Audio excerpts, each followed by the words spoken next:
Hello friends, Mithu kitchen ব্লগসে আপনাদের স্বাগত। আজকে আমি একটা দারুণ মজার রেসিপি নিয়ে চলে এসেছি আপনাদের সাথে শেয়ার করতে। তার জন্য আমি পরিমাণ মতো ময়দা নিয়ে নিয়েছি, সাথে দিয়েছি পরিমাণ মতো নুন, সামান্য সাদা তেল আর সামান্য জোয়ান হাতে ক্রাশ করে দিয়ে দিয়েছি। প্রথমে শুকনো উপকরণগুলোকে হাত দিয়ে এভাবে মেখে নিতে হবে। হাত দিয়ে এভাবে করে মেখে নিয়েছি। তারপরে নর্মাল জল দিয়ে ময়দাটাকে মেখে একটা ডো তৈরি করে নিচ্ছি। এইভাবে এই রেসিপিটা আপনারা নাস্তাতে বা রাতে ডিনারে বানিয়ে দেখতে পারেন। খেতে কিন্তু অসাধারণ লাগে আর ঝটপটও তৈরি হয়ে যাবে। 10 মিনিটের মধ্যেই তৈরি হয়ে যাবে। শুধুমাত্র বাড়িতে পেঁয়াজ থাকলেই তৈরি হয়ে যাবে। তো ময়দাটাকে আমি এভাবে করে অল্প অল্প জল দিয়ে মেখে নিচ্ছি।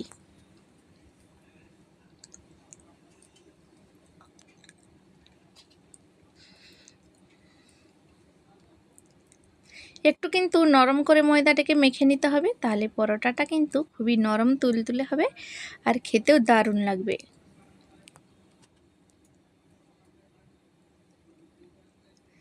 ময়দাটাকে আমি একটু নরম করে ভালো করে হাত দিয়ে এভাবে করে একটু থেসে থেসে মেখে নিচ্ছি। তারপরে ওপর থেকে একটু সাদা তেল দিয়ে দিচ্ছি। সাদা তেল দিয়ে ভালো করে আবারও মেখে নিচ্ছি। এভাবে মাখতে মাখতে দেখবেন একটা স্টিকি ডো তৈরি হয়ে যাবে।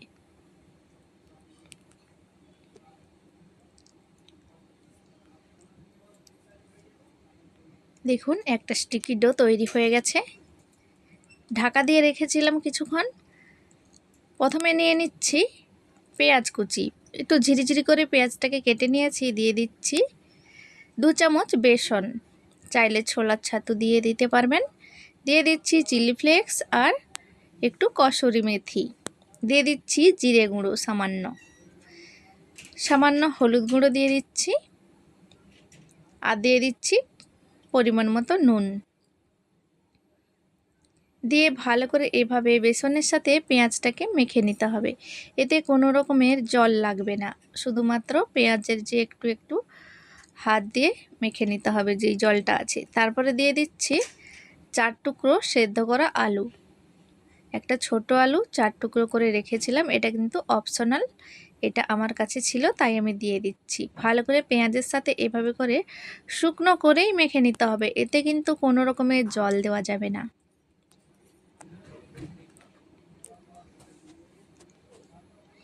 এভাবে হাত দিয়ে এভাবে করে মেখে নিচ্ছি। আর হ্যাঁ, এতে আর কোনো রকমের মশলা দেওয়ার দরকার নেই, এতেই কিন্তু দারুণ লাগবে পরোটা। তো আমার মশলাটা তৈরি হয়ে গেছে, একটা সাইডে রেখে দিচ্ছি। এদিকে আমি দেখে নিচ্ছি ময়দাটা কেমন হয়েছে। দেখুন ঢাকা দেওয়ার পরে ময়দাটা একটু রেস্টে ছিল, ময়দাটাও খুব নরম হয়ে গেছে। আবার একটু সাদা তেল দিয়ে আমি ভালো করে মেখে নিচ্ছি। মেখে নিয়ে তারপরে আমি লেচি কেটে নেব। আমি একটু বড় বড় পরোটা তৈরি করব রুটির মতো সাইজের, তাই আমি এইভাবে একটু বড় বড় করে কেটে নিচ্ছি। এটা আপনারা আটা দিয়েও তৈরি করে নিতে পারবেন, আমি এখানে ময়দা ব্যবহার করেছি। দেখুন এভাবে করে হাত দিয়ে গোল করে নিচ্ছি। তারপরে যেভাবে আলুর পরোটা বানায় সেভাবে বাটির মতো করে নিয়েছি। তারপরে এই যে পেঁয়াজের মিশ্রণটা তৈরি করে রেখেছিলাম, পেঁয়াজের মিশ্রণটা আমি দিয়ে দিচ্ছি এর মধ্যে। যত ঝিরিঝিরি করতে পারবেন পেঁয়াজটা, ততই কিন্তু দেখতে ভালো লাগবে আর খেতেও ভালো লাগবে। দেখুন এইভাবে করে আমি সেট করে দিচ্ছি পেঁয়াজটাকে ময়দার ভেতরে। এভাবে করে আমি এই সবগুলো এভাবে তৈরি করে নিচ্ছি।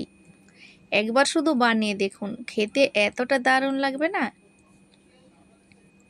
বারবার বানাবেন। ঝটফট যেহেতু তৈরি হয়ে যায়, সেহেতু এই পরোটাটা খুবই বেস্ট হবে। তারপরে আমি একটু তেল দিয়ে বেলে নিচ্ছি ময়দাটাকে। এভাবে করে হাত দিয়ে প্রথমে চেপে চেপে দিচ্ছি, তারপরে এভাবে বেলন দিয়ে ভালো করে রুটির মতো করে বেলে নিচ্ছি।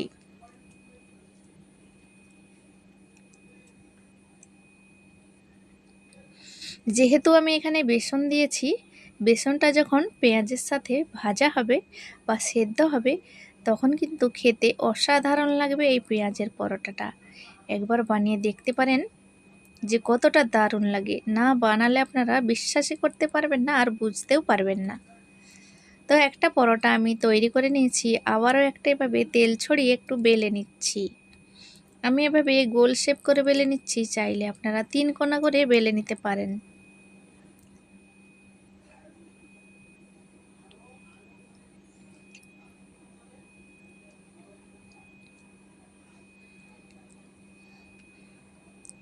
চারিদিকটা যেন সমপরিমাণে বেলা হয় সেই দিকে একটু ধ্যান রাখতে হবে। তো আমার এখানে দেখুন দুটো পরোটাই বেলা হয়ে গেছে। আবারও আমি এইভাবে করে বেলে নিচ্ছি। বেলে নেওয়ার পরে আপনাদের দেখাবো। আগে থেকে কিন্তু আমি কড়াইটা গরম করে রেখেছি, শুধুমাত্র ভাজার অপেক্ষা।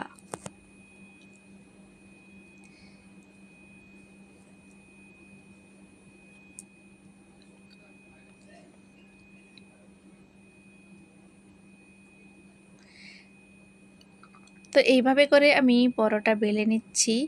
ফ্রেন্ডস, রেসিপিটি দেখে ভালো লাগলে লাইক কমেন্ট শেয়ার করে চ্যানেলটিকে সাবস্ক্রাইব করার অনুরোধ রইল।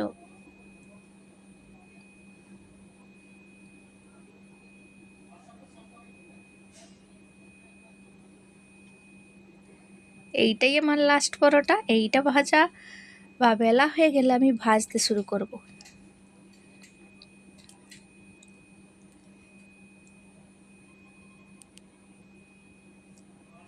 দেখুন সবগুলো বেলে নিয়েছি। কড়াটা আমি আগে থেকে যে গরম করে রেখেছিলাম, ওপর দিয়ে আমি দিয়ে দিচ্ছি সাদা তেল।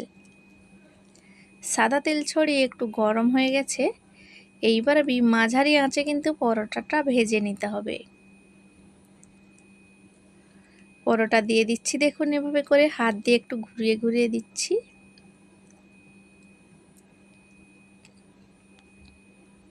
বিনা তেলেও ভেজে নিতে পারবেন, আমি এখানে একটু তেল ছড়িয়ে ভেজে নিচ্ছি। যেহেতু বেসন আছে, পেঁয়াজের সাথে একটু তেল দিয়ে ভাজলে বেসনটা ভাজা হয়ে যাবে, খেতে দারুণ লাগবে।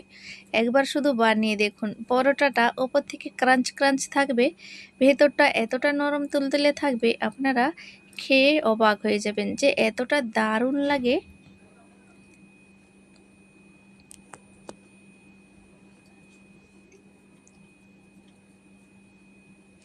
দেখুন আমার একটা পরোটা ভাজা হয়ে গেছে। ভালো করে নেড়ে চেড়ে উল্টে পাল্টে পরোটাটা ভাজতে হবে, চারিদিকটা যেন ভাজা হয়। আবার আমি সেম প্রসেস করে পরোটাটা এভাবে করে ভেজে নিচ্ছি। দেখুন এদিকে আমার দুটো পরোটাই ভাজা হয়ে গেছে। এভাবে করে আমি সবগুলো পরোটা ভেজে নিচ্ছি, দেখতেই পাচ্ছেন।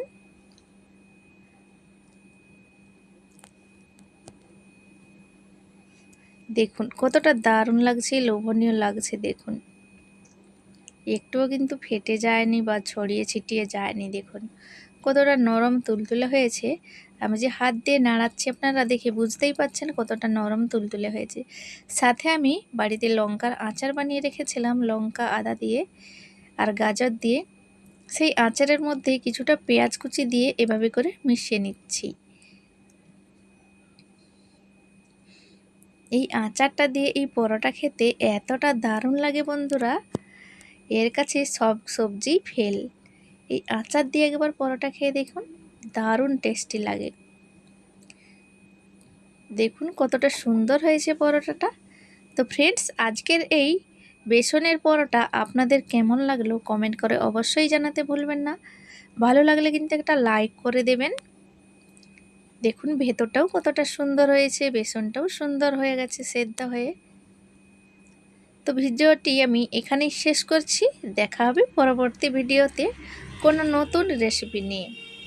ভালো থাকবেন, সুস্থ থাকবেন।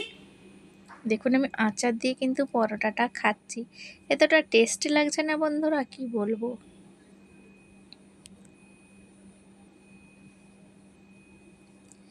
তো ফ্রেন্ডস, আজকে আমার ভিডিওটা আপলোড করতে একটু দেরি হচ্ছে, আমরা কোথাও গিয়েছিলাম তাই দেরি হয়ে গেছে। তো ফ্রেন্ডস মাফ করবেন, আর পুরো ভিডিওটা অবশ্যই ওয়াচ করবেন।